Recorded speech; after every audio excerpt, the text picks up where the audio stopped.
Hello friends, welcome to lakshmi.com. இன்னைக்கு நம்ம சேனல்ல ரொம்பவே டேஸ்டியான புதினா சட்னி ஹோட்டல் ஸ்டைல்ல எப்படி பண்றது அப்படிங்கறத தான் பார்க்க போறோம். இந்த சட்னி இட்லி, தோசை, சப்பாத்தி எல்லாத்துக்குமே ரொம்பவே சூப்பரா இருக்கும். இப்போ நம்ம ஹோட்டல் ஸ்டைல் புதினா சட்னி எப்படி பண்ணலாம் அப்படிங்கறத பார்க்கலாம். ஃபர்ஸ்ட் கடாய் சூடு பண்ணிக்கோங்க. கடாய் சூடானதும் கொஞ்சமா எண்ணெய் சேர்த்துக்கோங்க. இதுல வந்து கடலெண்ணெய், தேங்காய் எண்ணெய் இந்த ரெண்டுல எது சேர்த்தாலுமே ரொம்பவே டேஸ்ட் சூப்பரா இருக்கும்.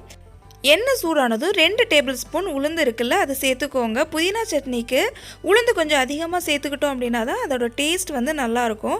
ஃபஸ்ட்டு உளுந்து சேர்த்துட்டு லைட்டாக அது கலர் சேஞ்ச் ஆகிறது வரைக்கும் நம்ம வறுத்து எடுத்துக்கலாம். உளுந்து வந்து லைட்டாக கலர் சேஞ்ச் ஆக ஆரம்பிச்சிருச்சு. இப்போ இதில் 3 வரமிளகா, 1 பச்சை மிளகா சேர்த்துக்கலாம். வரமிளகாவும் பச்சை மிளகாவும் சேர்த்துக்கிறப்போ அதோட டேஸ்ட் இன்னுமே நல்லாயிருக்கும். கூடவே 3 பல்லு பூண்டு, ஒரு சின்ன பீஸ் வந்து இஞ்சி எல்லாத்தையும் சேர்த்து 1 நிமிஷம் நம்ம வதக்கிக்கலாம்.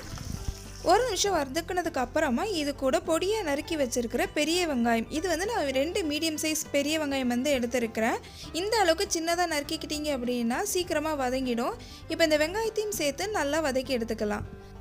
இப்போ இந்த சட்னிக்கு தேவையான அளவு உப்பு சேர்த்துக்கோங்க. உப்பு சேர்த்துட்டு எல்லாத்தையும் மறுபடியும் ஒரு 2 நிமிஷம் எல்லாத்தையும் நல்லா வதக்கி எடுத்துக்கலாம்.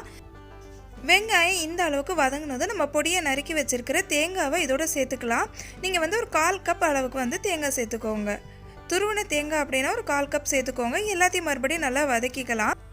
இந்த அளவுக்கு வெங்காயமும் தேங்காயும் நல்லா வதங்கினதுக்கு அப்புறமா 2 கைப்பிடி அளவுக்கு வந்து புதினா வந்து இதோட சேர்த்துக்கோங்க. நல்ல புதினாவை வாஷ் பண்ணிவிட்டு இதோட நம்ம சேர்த்து மறுபடியும் எல்லாத்தையும் ஒரு வாட்டி நல்லா கலந்து விட்டுக்கலாம்.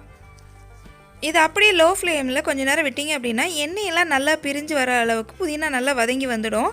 இப்போ வந்து ஸ்டவ்வை ஆஃப் பண்ணிவிட்டு நம்ம அப்படியே ஆற விட்டுடலாம். ஆறுனதுக்கப்புறமா ஒரு மிக்ஸி ஜாருக்கு மாற்றி நம்ம நல்லா நைஸாக அரைச்சி எடுத்துக்கலாம்.